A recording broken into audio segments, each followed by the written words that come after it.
threats.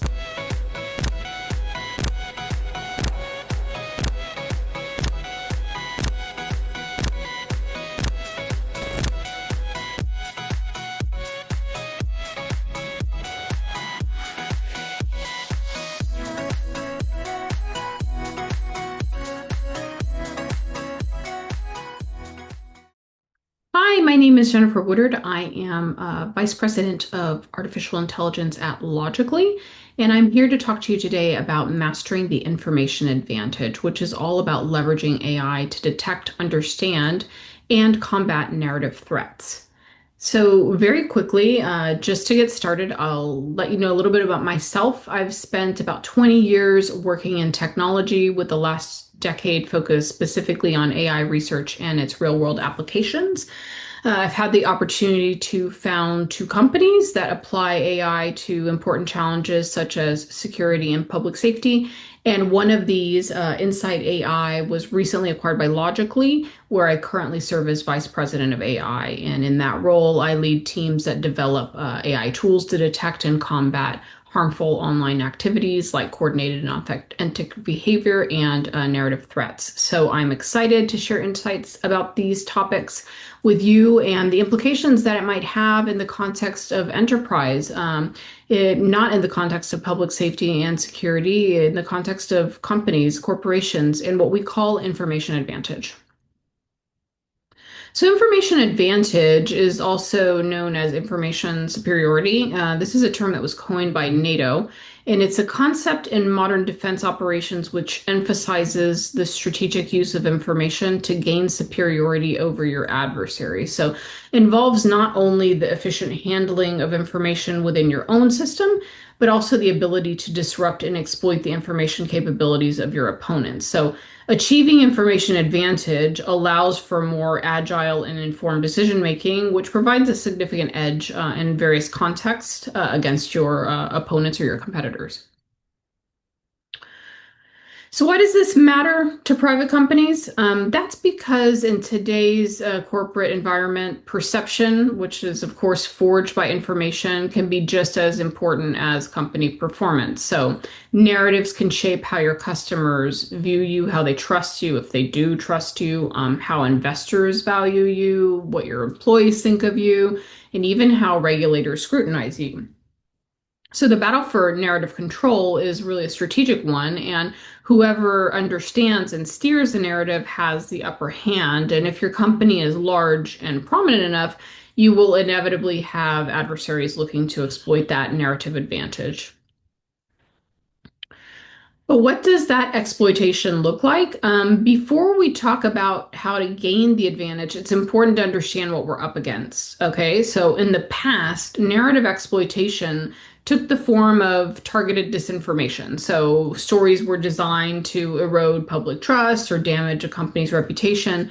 But these were sometimes the work of just a few bad actors. Increasingly, though, what we're seeing is disinformation as a service, which is kind of outsourced information, disinformation operations that can run at scale. And these efforts are more coordinated, they're more persistent, and they're really more damaging than ever before because they're amplified in many cases by AI.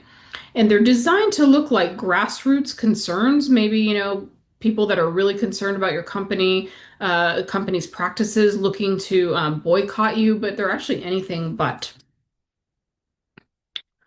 So, kind of zooming in, what do these threats actually look like? So, today's threats are, of course, like I mentioned, coordinated.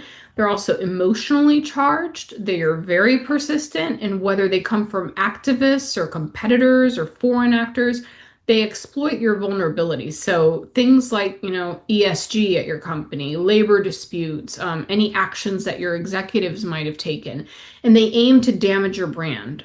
They also aim to delay your decision making or divide your stakeholders, including your customers. And to achieve that, like I said, they are often emotionally compelling. So they're often grounded in kind of partial truths, things that are based on things that are actually happening at your company in many cases.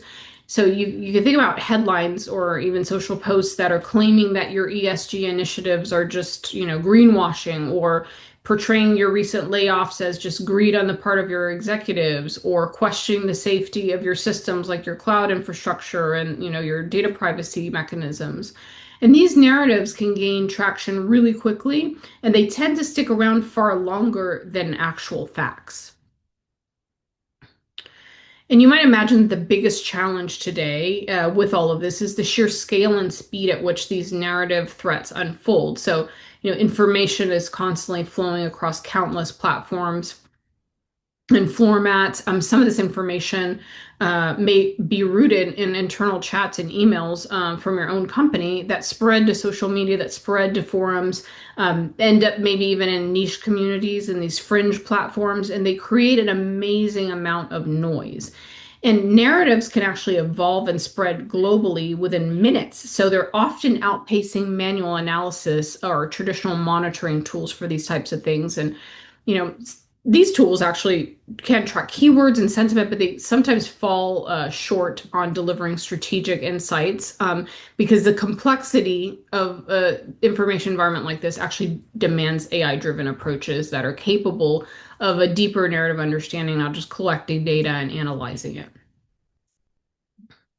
So building on that, while most approaches to information monitoring focus on kind of surface level signals, tracking keywords, hashtags, spikes in volume, this is kind of only going to tell us what's being said and at what scale, and it's missing the why. What are the deeper motivations and emotions that are driving those messages? So without that narrative analysis layer, organizations are going to end up reacting to noise instead of anticipating risk. And they see fragments of what's happening, but not the full story. So narrative intelligence, powered by AI, is going to help fill that critical gap. It's going to analyze drivers behind the narratives, who's shaping them, why they're resonating, how they're spreading across communities. And this deeper level of understanding is going to enable that information advantage, that strategic foresight. And it's going to give you early warnings about emerging risks before they reach crisis levels, and kind of help you coordinate smarter, more cohesive responses. So it's all about moving from being reactive to being proactive, and that's a really important thing in today's kind of complex information environment.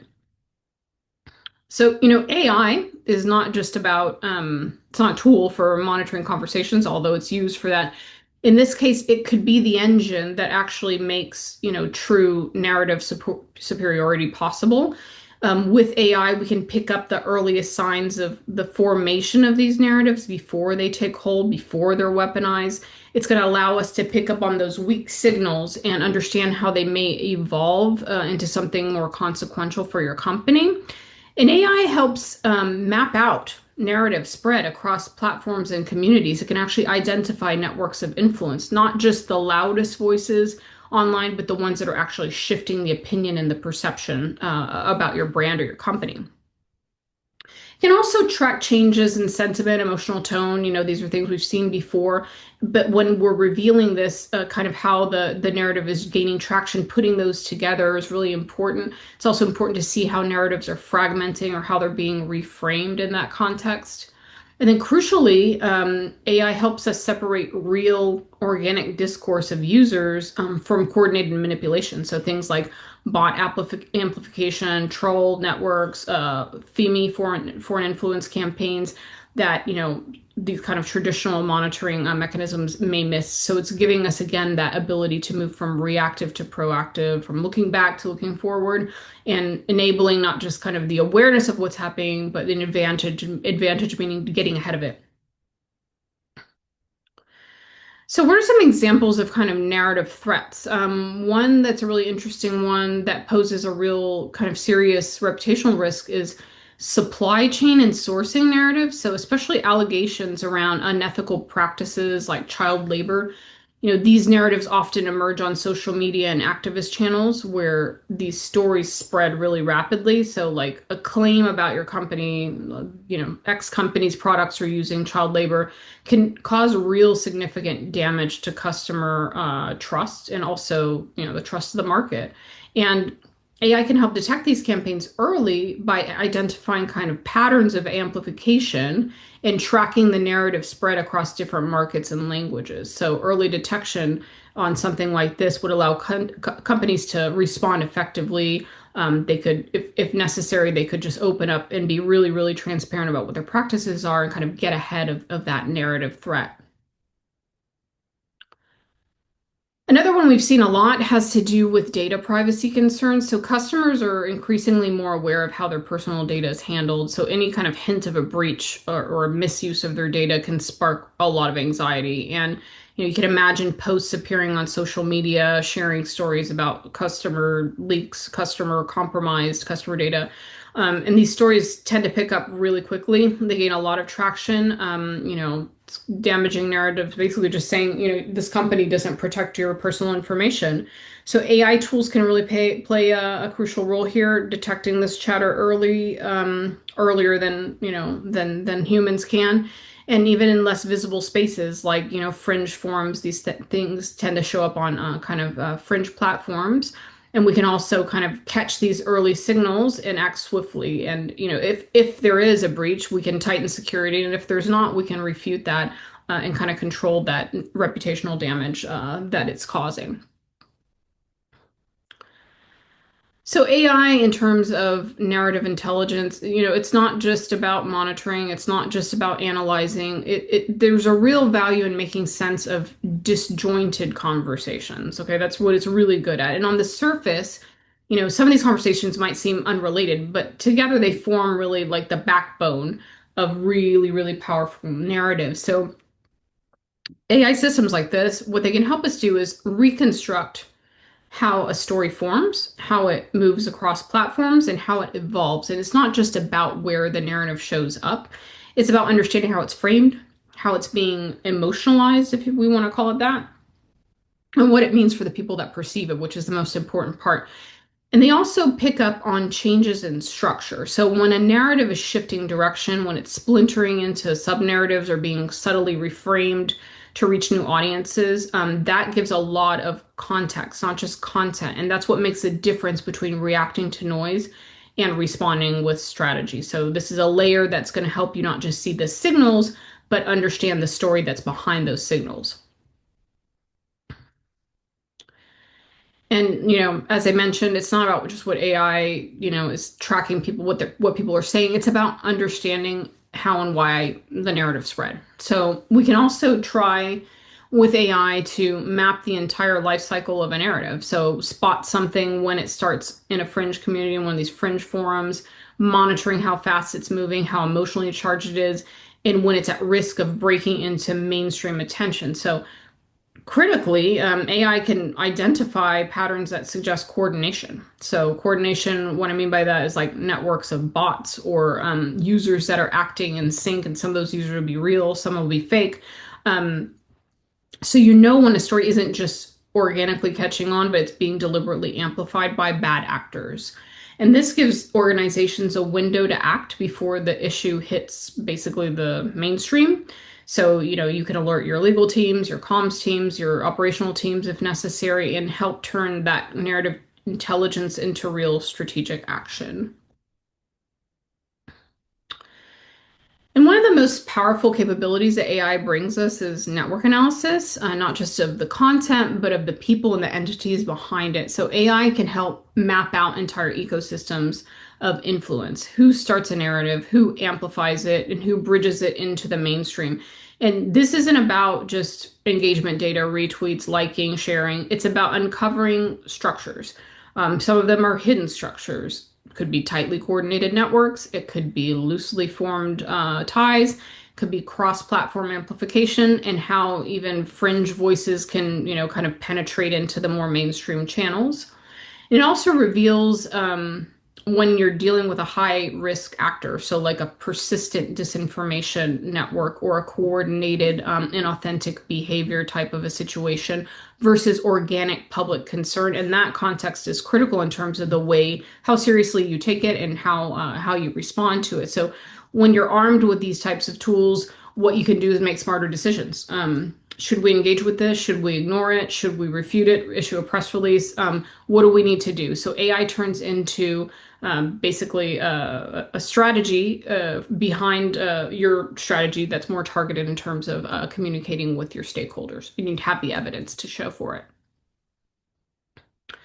So Coordinated and authentic behavior, I mentioned it before. It's one of the most insidious forms of narrative warfare. It's not just noise, it's manipulation. It's using fake personas, it's using bot networks, it's using sock puppets to push specific agendas. So we've seen this in national security kind of scenarios, and now it's kind of going into the corporate world as well, for obvious reasons. So these actors don't, they don't act in good faith. The goal is to manufacture the illusion of consensus, of people thinking the same way. They want to distort perception. They want to sow distrust. And whether it's about a company's, ESG, as I mentioned before, or their political stances, or their hiring processes, or practices, or discrimination, that's what it's about. So what makes CIB dangerous is how covert and persistent it can be. So often state-backed like coordination is present even in the corporate world, or it's linked to ideological movements, right? So this is actually one of the areas where AI really, really shines. It doesn't really just look at the content, it's analyzing the behavioral patterns, the timing of the posts. Are people posting at the same time? Are they, doing something like what we call copy pasta? Are they pasting and reusing or rephrasing content? Are they amplifying in loops? These are all indicators of inauthentic behavior. And AI helps us spot these coordinated campaigns before they've fully taken root. So it's going to give organizations and companies time to counter them strategically through internal comms, public messaging, platform escalation, whatever it is that they need to do. And then here is a topic that, I'm sure you've heard a lot about lately. It's quite a buzzworthy one. It's agentic AI. So, it's fairly new to the mainstream. It's a rapidly emerging capability in the mainstream that shifts AI from passive analysis to active problem solving. So, agentic AI is about autonomous systems that are not just processing the information, they're taking goal-directed actions based on that information. So in the context of narrative intelligence, that means we're moving from what's happening to what we do about it and doing it now, right? Actually suggesting action. So for example, an agentic AI system might detect a harmful narrative that's gaining ground and then suggest or even draft tailored messaging for certain audiences. Or it could simulate how different interventions might play out. It can stress test your options. It can do like a red teaming situation, or it can even like prioritize your outreach targets based on influence mapping. So it's very, very powerful for this. And kind of after going through all of these different possibilities of how AI can help you with narrative threats, I just wanted to, talk a little bit about resilience. So resilience isn't about just surviving today's crisis. It's about building the muscle to kind of anticipate and navigate tomorrow's kind of complex information environment, because information environment is getting more and more complex by the day. So what we need to do is we need to move beyond this kind of reactive crisis response, and that means investing in not just tools, investing in capabilities and practices in your company that make narrative intelligence part of how the business actually operates, right? So discussing these things with legal, discussing these things with communications, even at the executive level. And this includes creating loops that, actually give us that feedback. We need to learn from these threats. We can use AI to learn from these threats and make sure that the insights don't get siloed into your organization. We're actually going to build that resilience. And it means preparing for a world in which threats are increasingly AI native. So I mentioned before, AI is amplifying, it's making things faster. Content, as you know, with things like generative AI it's more persuasive, they're harder to detect. And in organizations that are investing in this type of narrative resilience won't just be mitigating that risk, they'll be leading from a position of kind of an information advantage. So, building on that, I wanted to just close with the final thought, and that's that AI isn't just another tool to add to your stack, just another tool in your toolbox. To me, it's really the foundational infrastructure for building this narrative resilience we've been talking about, which at the end of the day, in the complex information environment that we're living in, that ends up being corporate resilience. It's about protecting your brand, it's about protecting your good name, and it's about getting that information advantage, getting that advantage over both adversaries and competitors. And as the pace of this narrative attack conflict sort of scenario accelerates online, only tech native organizations, those who are embedding intelligence and simulations and strategy, AI strategy deep into their operations, will be able to be positioned to come out ahead. And, winning is not going to come from speed alone. It's not going to come from automation alone. It's going to come from outthinking your adversaries, and humans come into that, right? We're really, really good at that. But that's also where AI delivers. So I just wanted to leave you with those thoughts. And thank you very much for listening to my presentation.